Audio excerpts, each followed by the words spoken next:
Welcome to Rico 12. I'm Justin B., your host and a child of an all-powerful and perfectly loving God and an addict living in the miracle of recovery one day at a time. I'm a multidisciplinary addict. I'm from all over the place.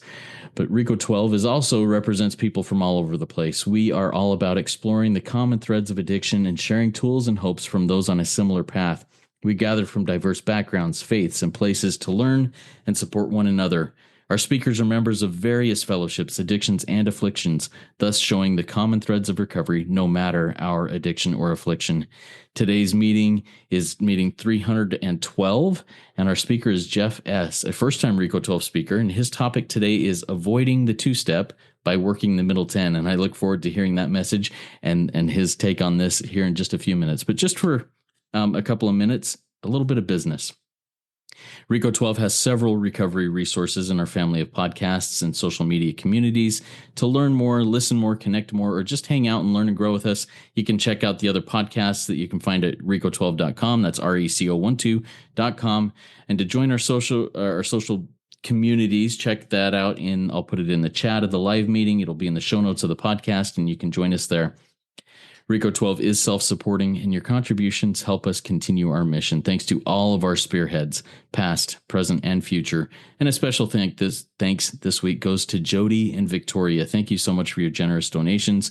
If you out there also feel the desire to become a spearhead and support this cause, please visit Rico12.com/support. or click on the links that I will put in the chat of this meeting, as well as in the show notes of the podcast for one-time or monthly donation options. Your support, not just financially, but by word of mouth, makes a difference in keeping us able to share these messages of recovery.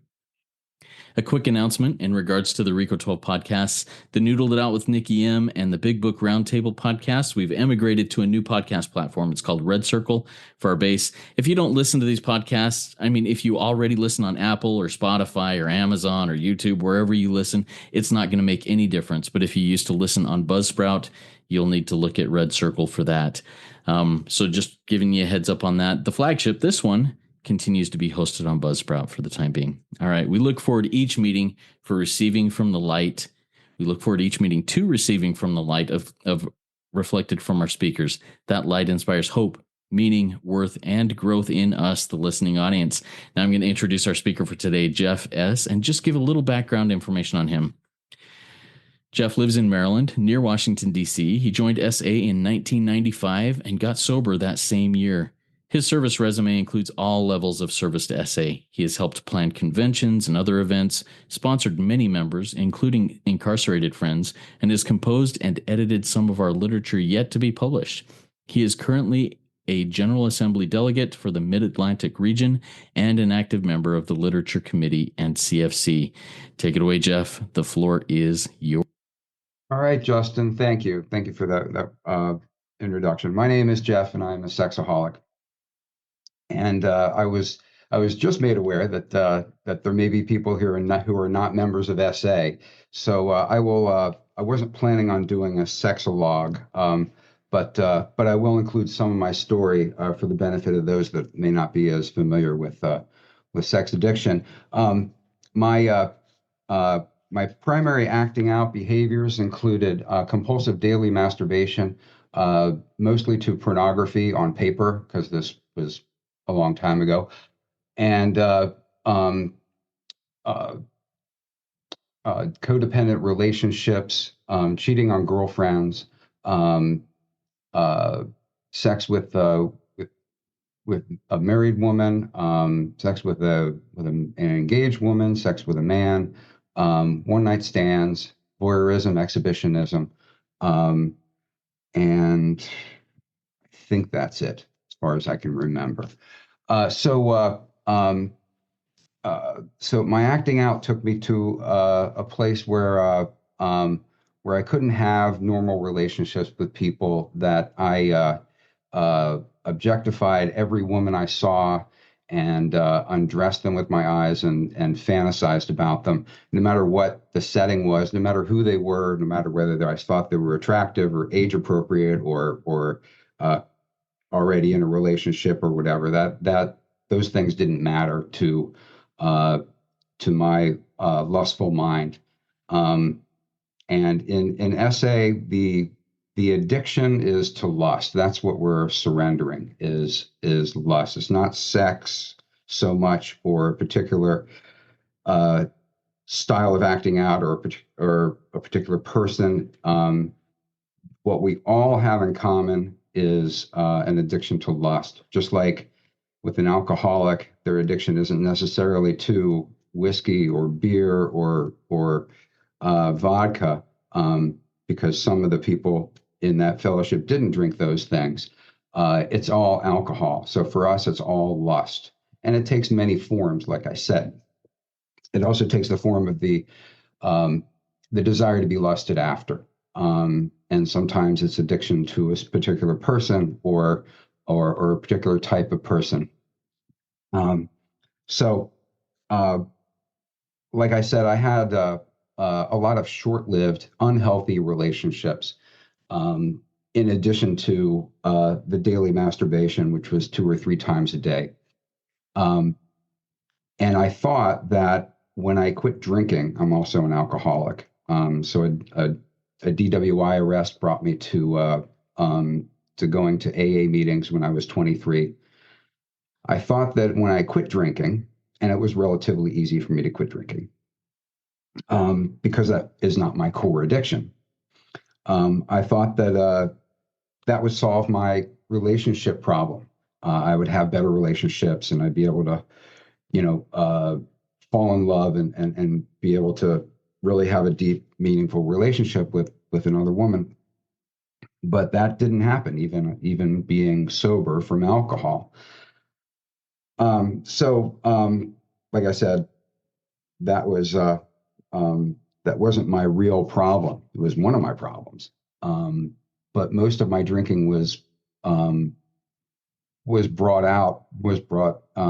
was because of my lust addiction, because I was afraid to engage with women when I was sober, and I was afraid of most social situations, and just had a feeling that I couldn't fit in and was lonely, um, without having that alcohol in my system. So I had to learn how to function without that in my system. And I turned more to lust. So my sex addiction actually got worse when I quit drinking. And I'd be sitting in AA meetings, um, objectifying the women in the meetings, and not paying any attention to what's going on, when anyone's sharing in the meetings.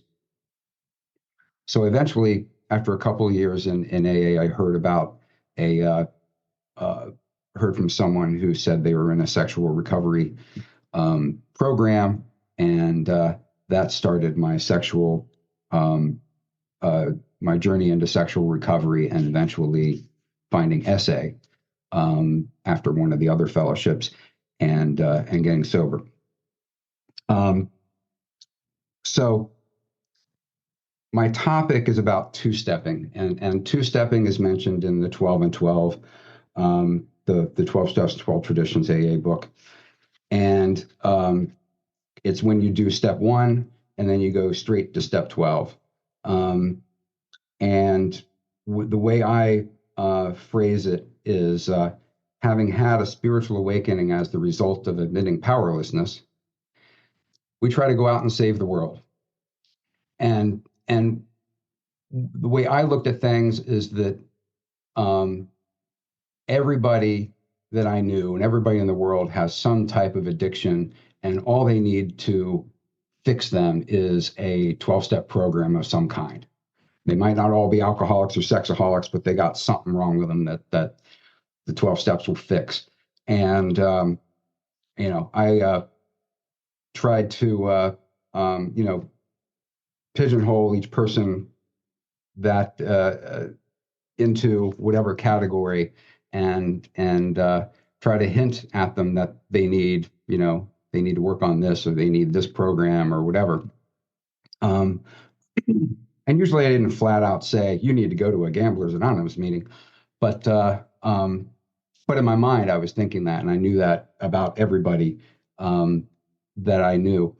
Um, and that didn't really work that well. And to have that prejudice about everybody and thinking that I know what's best for other people uh, is something that really drove me nuts and got me into trouble. Um, and that can be called codependence, uh, or just being a control freak, um, or just being flat out arrogant. Um, Whatever you call it, um, that's uh, um, that's one of my many character defects that I try to surrender in step 6 and 7.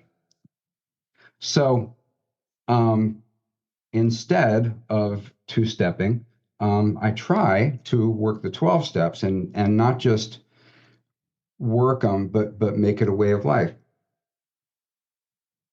When my when one of my sponsors worked me through the steps, one of the first things we did was we looked at what it says in the 12 steps and 12 traditions.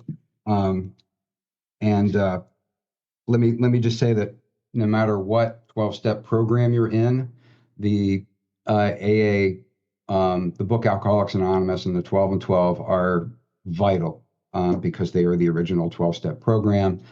And the instructions, the way I look at it, the only real instructions on how to work the 12 steps are in the big book in the first 6 chapters, 7 chapters. Um, and they don't just apply to alcoholics. Um, the other literature, at least in my fellowship, just about all the other literature goes on the assumption that we're not going to reinvent the wheel. We're going to build upon what's already the foundation that's already been set um, by the AA literature. So read the AA literature and read our literature, and you'll get the whole picture. Um, if I had tried to work the steps by just reading the essay white book, for instance, I wouldn't have gotten anywhere. I would have gotten to the first step, and that's about it. Um, so in the I believe it's in the introduction to the 12 and 12. I believe it's page 15 in my copy. SA's 12, AA's 12 steps are a group of principles, spiritual in nature, if which, if practiced as a way of life, can expel the obsession to drink and enable the sufferer to become happily and usefully whole. So that's a real mouthful. But if anyone asks you, what are the 12 steps? And you can tell them exactly that, because that tells the whole story.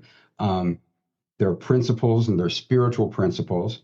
And we practice it as a way of life. It's not something that we do, over the course of a number of months and then we get our degree and we graduate and we go about our lives. It's a way of life, and we do it continuously. And it enables us, the sufferer, to become happily and usefully whole. Gives us a purpose in life, which is a really wonderful, wonderful thing for someone whose only purpose in life was satisfying my own carnal desires. So now I have a desire to help other people and to actually engage with other people in their lives and to care about other people's lives most of the time. I can still be rather selfish. Um, so,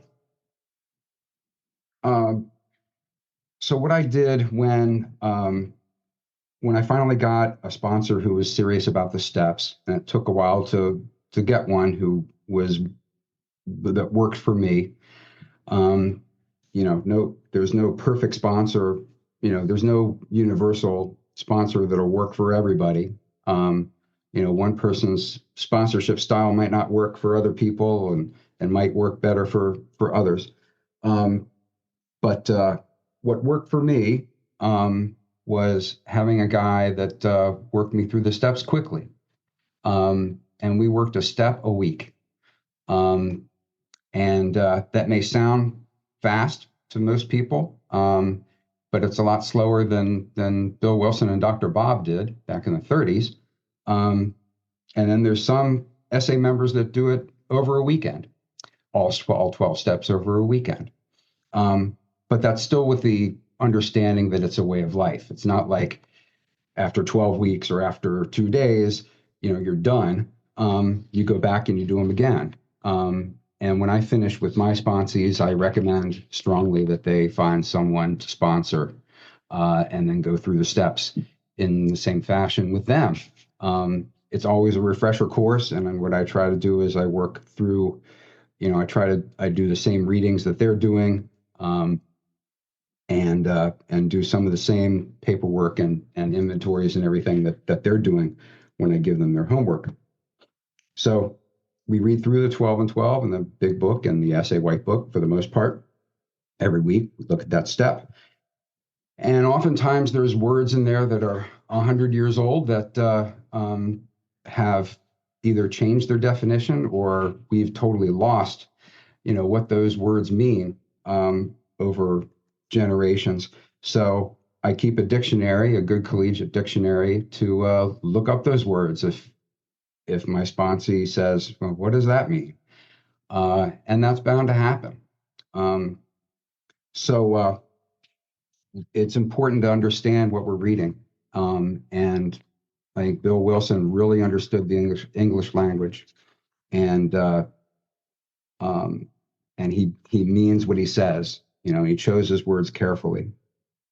When he says that something is vital or fatal, then he means your life depends on that, or this will kill you, depending on which word. So I take that seriously when I see those words. One thing I want to share about now is I want to talk about all 12 steps, and I see them as a lot of things, but one of the things I see them as is a series of surrenders, um, and that aspect of it I think is very important.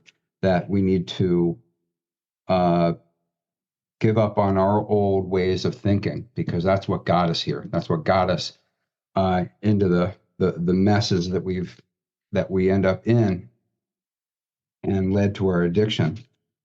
So step one is a surrender of my self-reliance. Um, and when I surrender that, I get free from the tyranny of my addiction.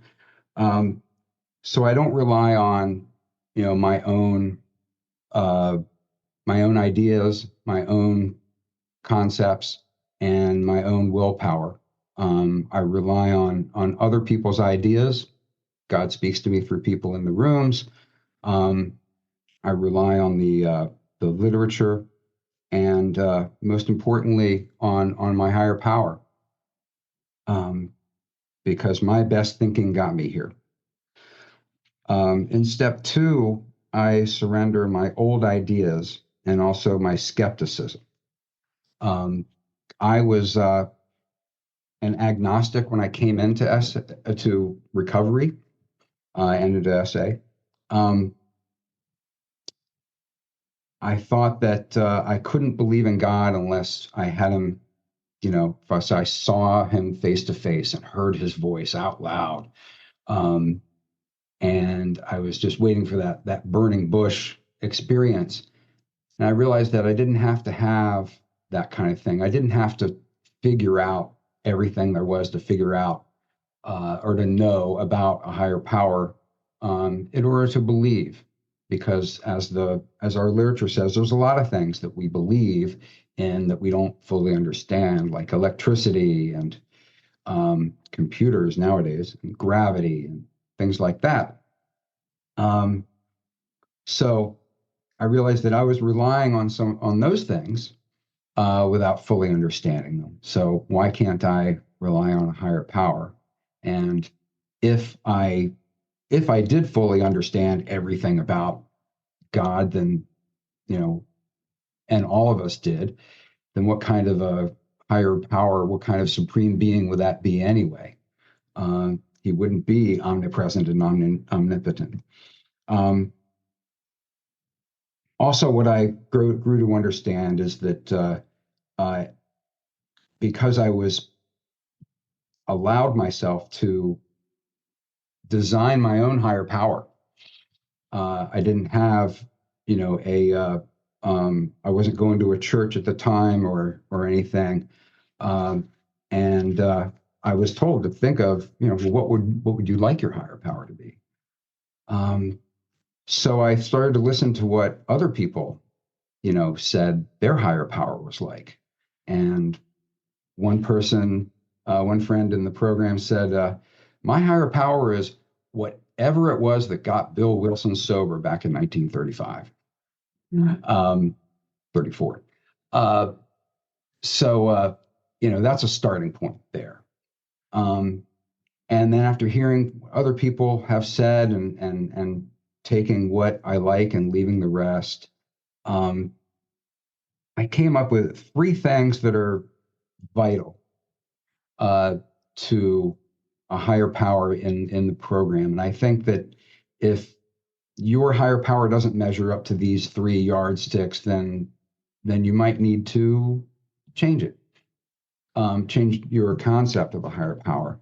My higher power is loves me unconditionally. There's nothing that I can do that's so bad that he will love me any less. And there's nothing I can do that is so great that he's going to love me anymore because he already loves me with all of his power. Um, my higher power is more powerful than my disease, much more powerful than lust. So if I surrender my lust to my higher power, then he can take it away. If he doesn't take it away, it's probably because I didn't really want him to take it away. I was saying the words, but not really feeling it, and a part of me is still holding on to it. But if I can unconditionally let go of it, he'll take it away from me. And the third thing about a higher power is that he's available to me 24/7, all the time. He's never too busy with somebody else to worry about little old me. Um, Always has the time.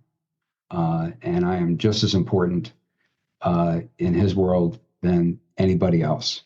Um, so those are my three things.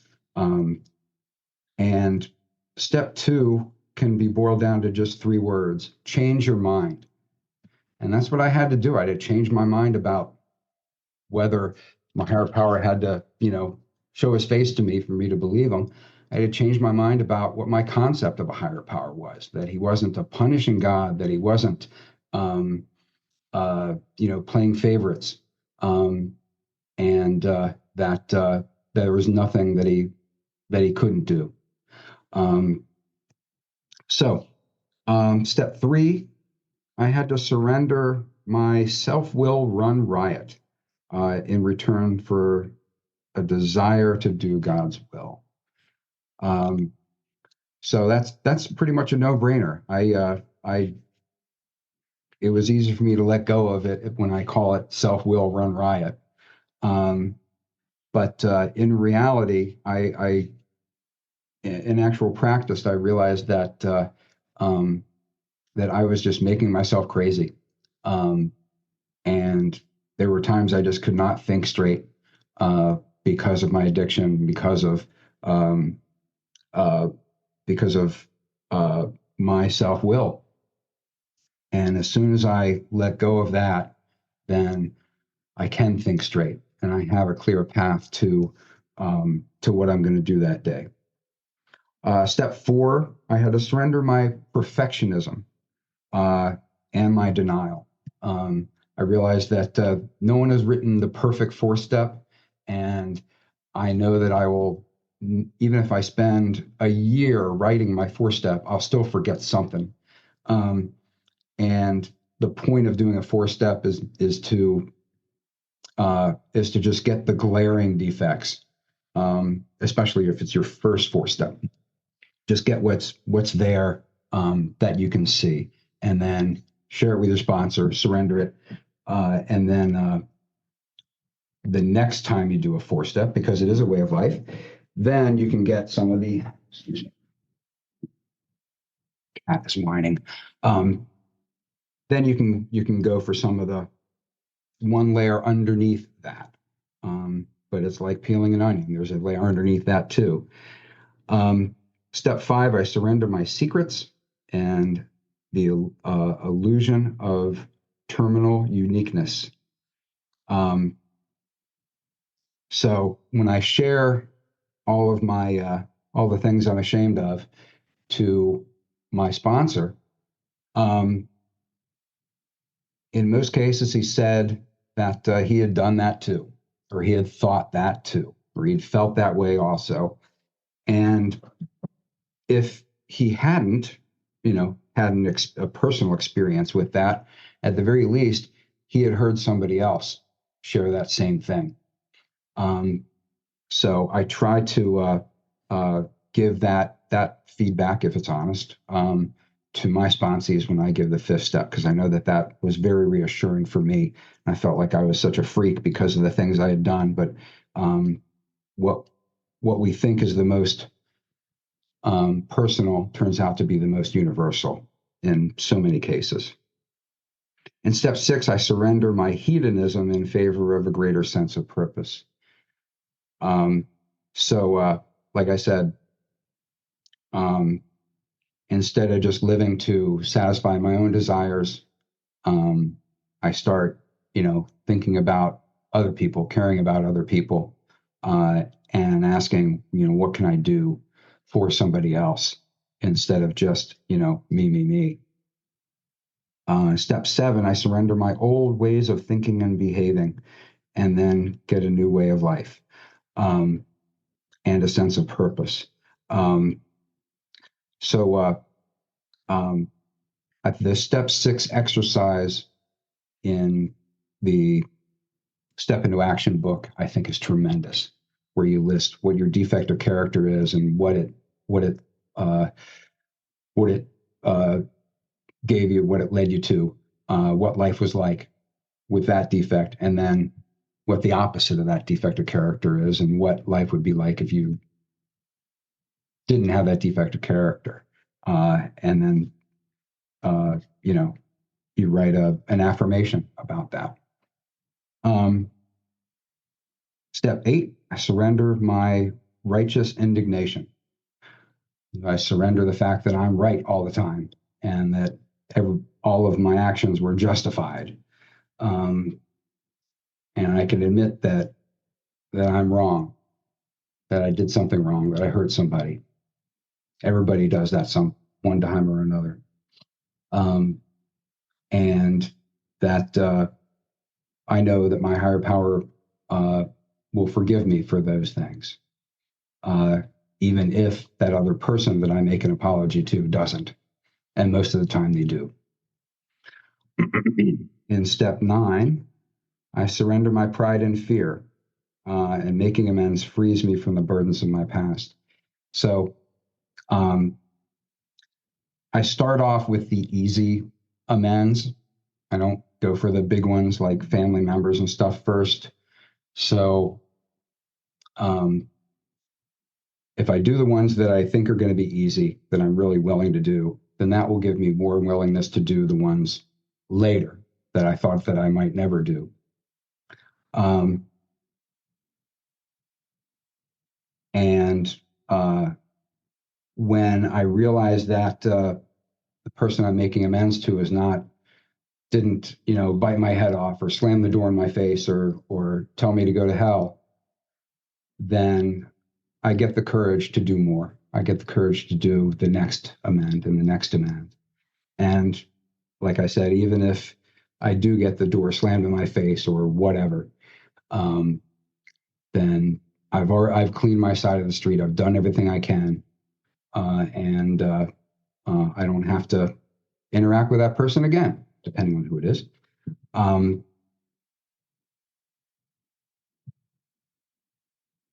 Step 10, um, I surrender my desire to avoid the consequences of my actions.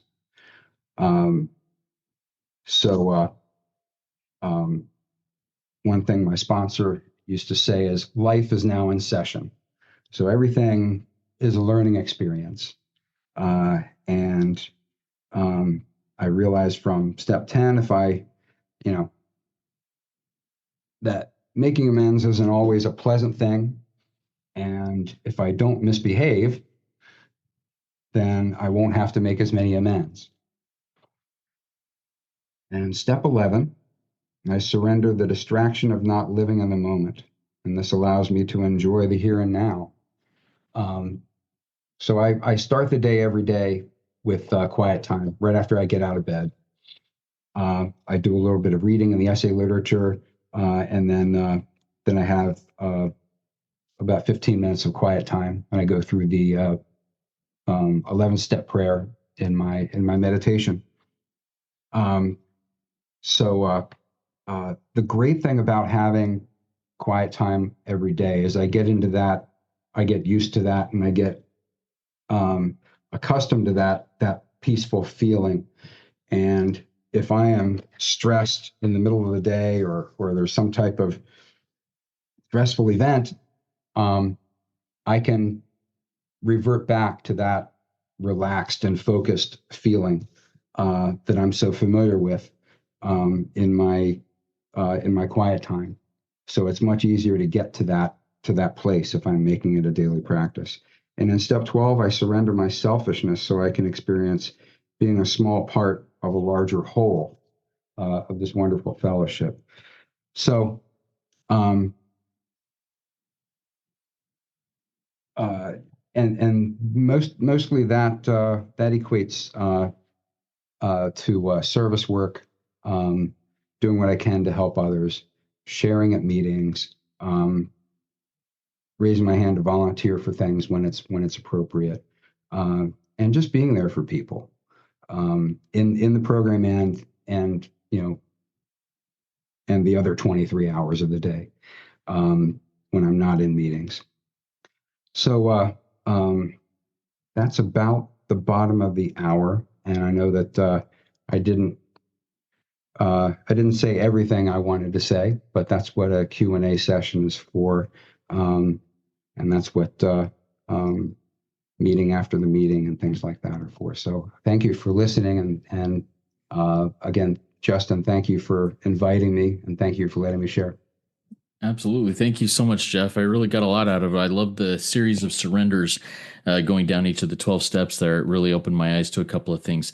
A reminder to our live audience, if you have a question for Jeff, please type it in the chat. If you want to remain anonymous and not have me read your first name, send me a direct message or put anonymous, please, at the beginning of your question, and I will get to those questions as they come in. I've written down several questions, and I'd like to get into those here as we are getting into this. So, Jeff, you talked about, you know, alcohol brought you into the 12-step rooms, but really as you got sober there, it just revealed the core addiction there.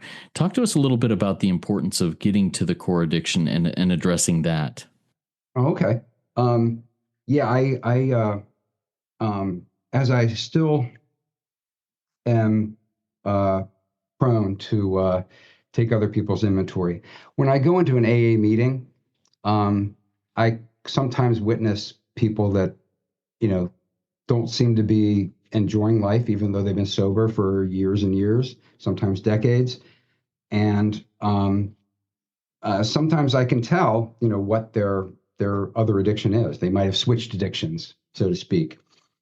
Um, and oftentimes that is what's keeping them from really being happy and really enjoying life. And like I said, I thought that when I stopped drinking, then that would solve all the rest of my problems, but it didn't. Um, so um,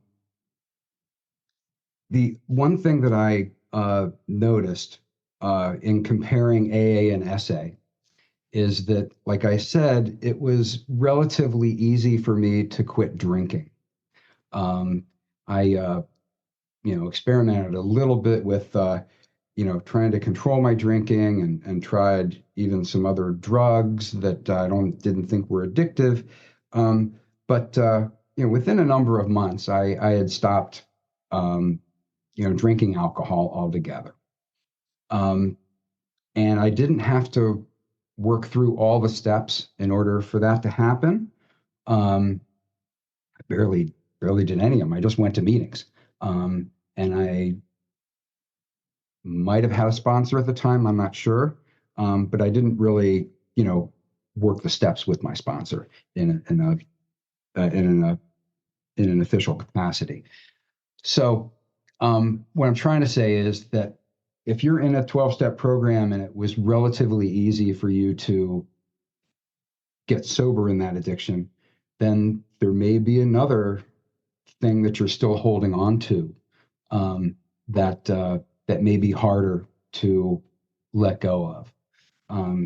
I had been to several 12-step programs on and off. I went to Al-Anon and uh, uh, ACOA for a little while.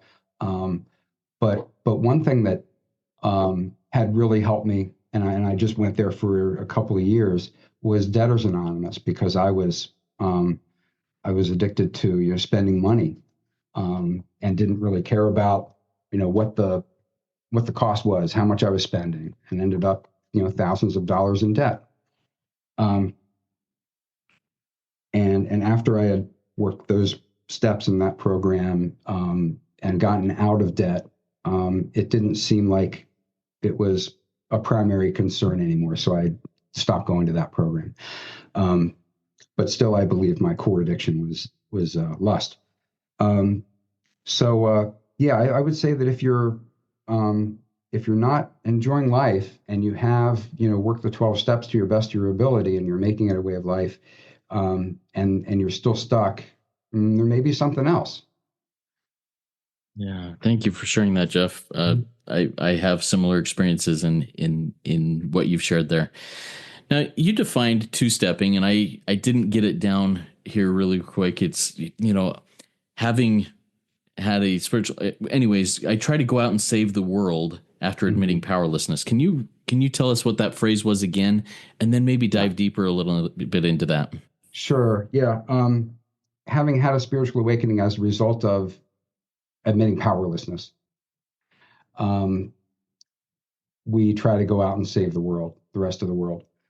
Um, it's in the 12 and 12, and I forget which step it's in. It may be in the 12th step chapter. And I don't want to waste time by looking it up, but it goes into a little bit of an explanation of it, which is different from what I just said. But the way I look at it, uh, some people, do get a feeling of excitement or a relief, just by admitting they have a problem and going to meetings and getting and sometimes even getting sober from what we call fellowship sobriety. Another term that people use, especially in Narcotics Anonymous, is service junkie. So if you are, you know, if every meeting you go to, you have a service position of some kind. You're the chair of one meeting, you're the treasurer of another meeting, you're the greeter in the next meeting, and you're also on the intergroup rep and everything else, and you write the newsletter. Um, then you're staying so busy you don't have time to act out on your addiction. Um, so that may be keeping you sober, but it may not be giving you a spiritual awakening, or it may not be giving you the uh, coping mechanisms that you might need once you know tragedy hits, or once something drastically changes in your life. Um, so that's what the middle 10, that's what the rest of the steps are for, basically giving you coping mechanisms to deal with life. Um, so yeah, I'll leave it at that. Yeah, thank you for sharing that. Is there anything else in those middle 10 that you said, hey, I wasn't able to get to this, that you'd like to take a few minutes and touch base on now in this Q&A portion?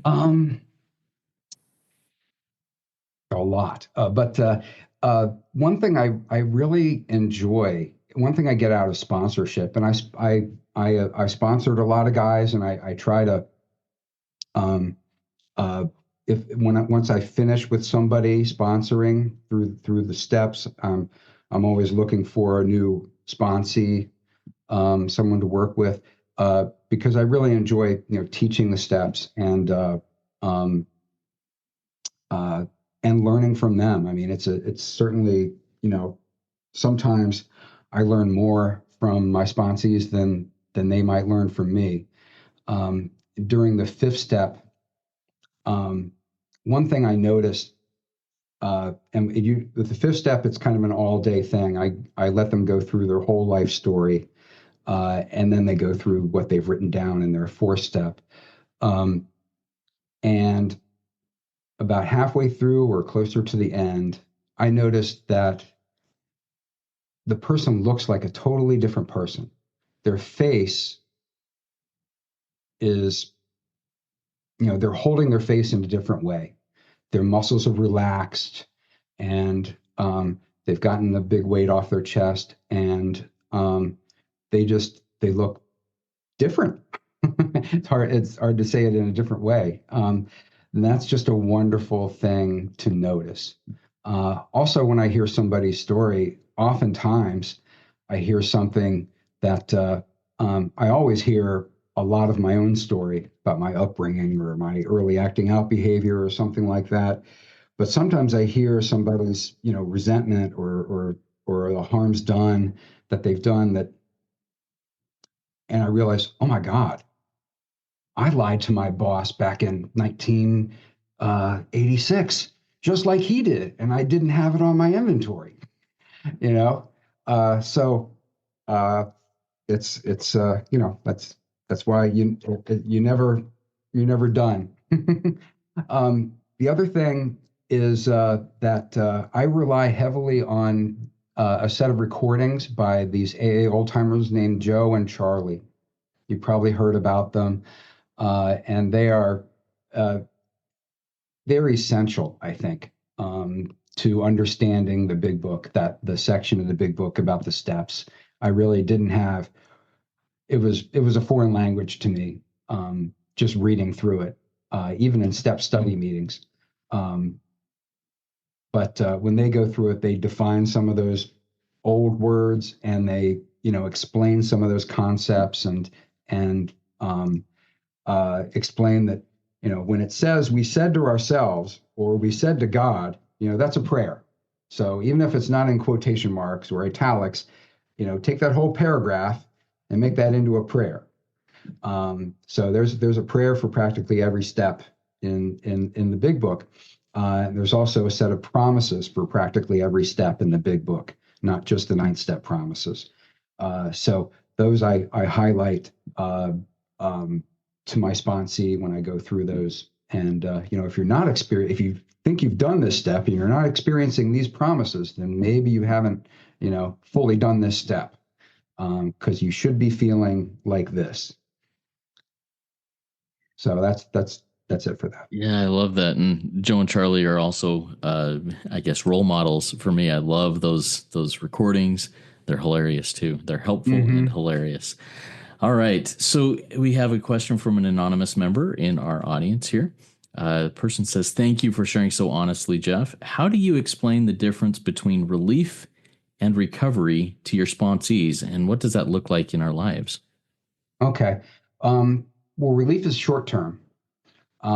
So uh, I can be um, relieved that if I have one day of sobriety, I can be relieved that I didn't act out that day.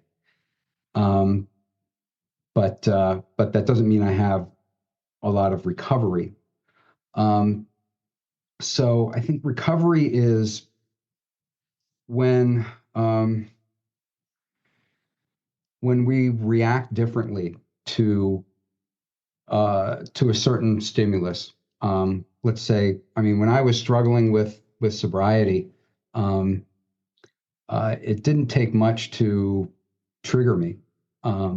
If I saw, a woman in tight jeans or a woman in a tank top or something, that would really trigger me, and I'd have a compulsion to act out, or I'd be lusting. Um, and now, um, uh, I see a trigger like that, and I would normally, you know, look for just a second and then turn away. And I would calmly say to myself, oh, that's a trigger I shouldn't be looking at. I'm going to look over here. Um, Now, I'd love to say that that happens every single time I see a trigger, um, but it's more often than not, and that's the way I look at progressive victory over lust. You know, um, but it doesn't. Uh, but I don't react the way I used to that, or to anything else. Like if someone um, insults me or yells at me or cuts me off in traffic or whatever, um, then I can calmly react and I can, you know, act like an adult in those situations instead of flying off the handle. So I guess uh, that would be called recovery too. Um, Contrast that with relief. Yeah, I guess that's just the main thing is it's just a relief is just a short term feeling, and recovery is long term. Thank you for sharing that, Jeff. All right, another question from one of our audience members here, anonymously. Once a sponsee has gone through the steps, what do you see as your future role in their recovery? Okay, so when we finish the steps, we do one more week on the traditions, and I use a we quickly read through the 12 Traditions Illustrated, which is an AA pamphlet. Um, so we don't read through the entire 12 and 12. Um, and then after that, we don't meet every week. Um, and depending on who they are, I might see them at meetings. They're free to call me as much as often as they want. I'm not the kind of sponsor that requires the sponsee to call me every day or on a regular basis. Um, but some of them do, and not all of them. Um, and most of the time, when I get a call from someone I've already worked the steps with, they're not calling me with questions about one of the steps because hopefully I've they've learned what they need already. Um, they'll call me and say, "Well, I've got this problem with a sponsee, and how do I deal with this situation with this guy that I'm sponsoring?" And I'm always, overjoyed to hear those types of questions because that means that they're working with somebody and they're trying to teach them what I taught them, um, and somebody saw something in them that they wanted and asked them to sponsor them. Um, so uh, uh, so that's normally the type of relationship I have with the people that I've sponsored. And I'd love to say that everybody I've sponsored has stayed sober the rest of their lives, but that's not the case. Um, some of them don't stay sober through working the steps, and I have to say that um, I'm pretty strict about that. And if the person can't stay sober, then I have to let them go. Um, and mainly it's because I realize I'm not the right sponsor for them, or it's not the right time for them. Either they haven't had enough pain and they're not willing to fully surrender, or my sponsorship style or my personality is just not right for them. That they're not willing to take direction from me for one reason or another, or my delivery. Or my example isn't what will work for them, and that doesn't I don't take it personally. I don't take it as I'm a bad sponsor or not a good SA member. It's just that it's not a good match, and that's why every sponsor is a temporary sponsor. There's no lifelong commitment. It's not like you're asking them to marry you or anything.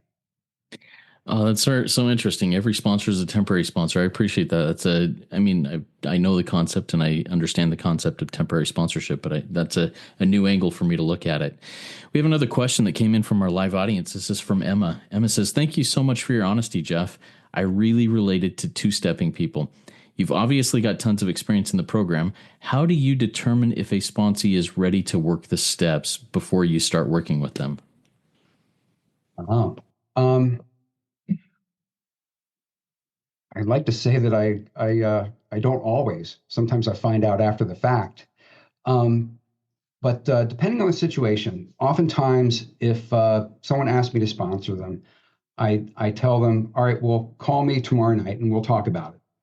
And if they don't call me the next night, then they might not be ready.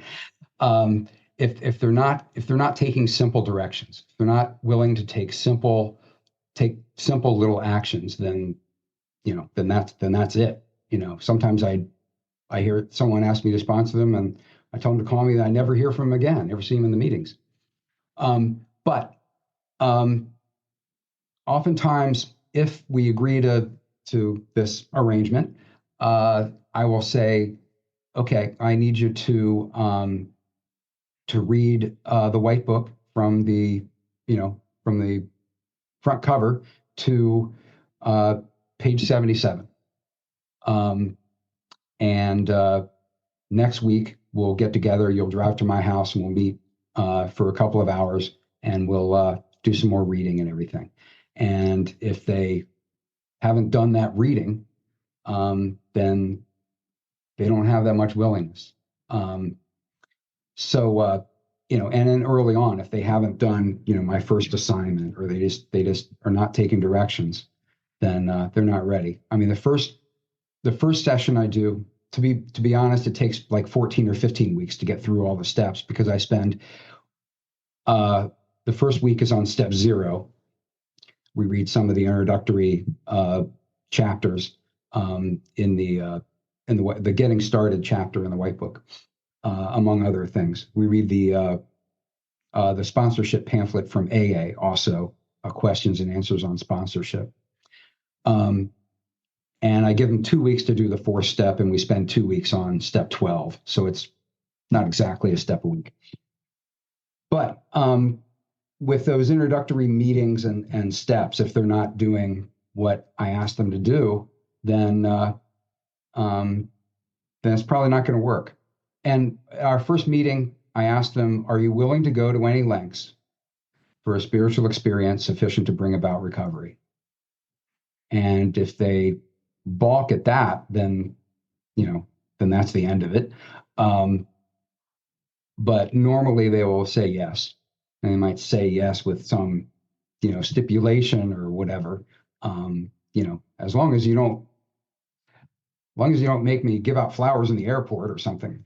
Um, so, willing to go to any lengths to the extent of working the steps, basically. Um, and if they balk at something after that, when we're working one of the higher steps, then I remind them, well, you said you were willing to go to any lengths. Has that changed? Yeah. And I reserve the right to let go of a sponsee. I usually have a 3 strikes and you're out rule. 3, either a no-show or not doing the homework or having a slip or something. 3 of those, and you're wasting my time, you're wasting your time, because it's just not working. Yeah, thank you, Jeff. So as we start wrapping up here, do you have any final words of wisdom that you'd like to share with us? Ooh, pressure's on. No, I don't have anything else. All right, excellent. Thank you so much, Jeff. I really appreciated some of everything you shared. And this, like I said, the series of surrenders, I'm going to spend some time on that in my quiet time to look deeper into that. I appreciate you sharing those. Thank you so much for a fantastic Rico 12 weekly speaker meeting. If you out there in the live audience had questions that we weren't able to get to, please consider joining our WhatsApp community. Email me at rico12pod@gmail.com. We can discuss these questions and bat them around with each other. And you can join in the conversation there. If you haven't already done so, please consider rating and reviewing the podcast wherever you listen. It's a powerful way to work step 12 by word of mouth. Next Friday, we are scheduled to be hearing from Thomas K., another Rico 12 first-time speaker, and it's from a new fellowship that we have not had a speaker from before, and I'm really excited about that. Stay tuned on the WhatsApp community and in our email list for more information on that. And if you aren't on that email list or community, like I said, send me an email, rico12pod@gmail.com. We'll get you in on that. Now, let's launch off into the rest of our day with the third step prayer. Jeff, are you willing to say that for us and launch us off? Sure, and I did think of one more thing. Perfect.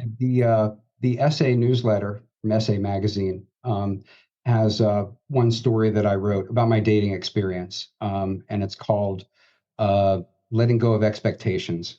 So I tried not to repeat, anything from there in what I shared today. So it's it's in the latest, and it's also whatchamacallit, it's also an audio on the Essay website. So yeah, we'll have a moment of silence for those still suffering, and followed by the third step prayer. I'm sorry if I'm blinding anybody. God, I offer myself to thee, to build with me and to do with me as thou wilt. Relieve me of the bondage of self, that I may better do thy will.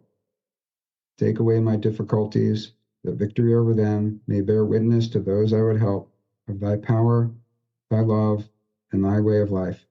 May I do thy will always. Amen.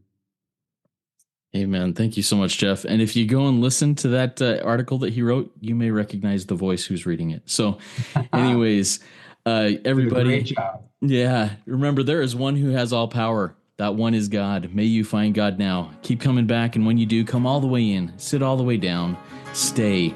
Let's trudge this road of happy destiny together. Work it. You are worth it. I've seen stars fall from above. I've fallen in and out of love. I've been high and I've been low. Now I know I just can't do this on my own.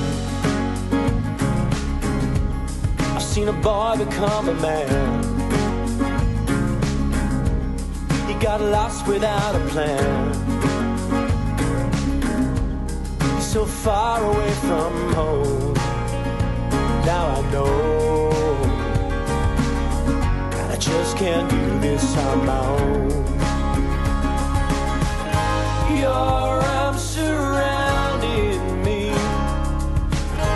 Your touch is grounding me. No longer searching for purpose all alone. 'Cause now I know that I just can't do this on my own.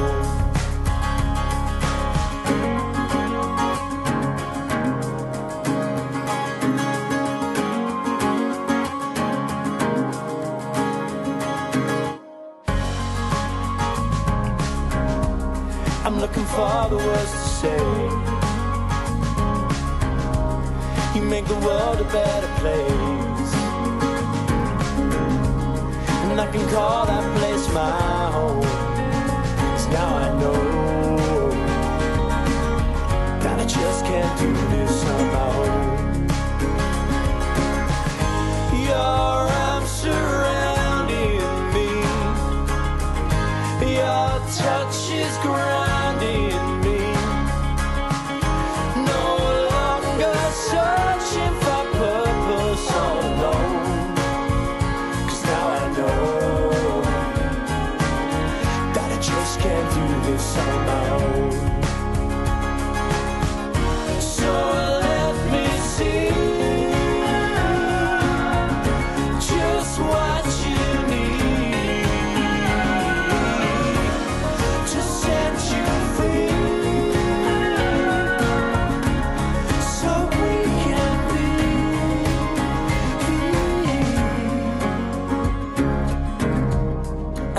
stars fall from above.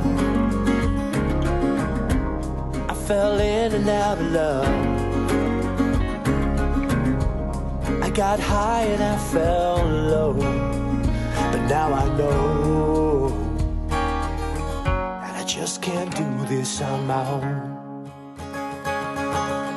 No, I just can't do this on my own. I just can't do this on my own.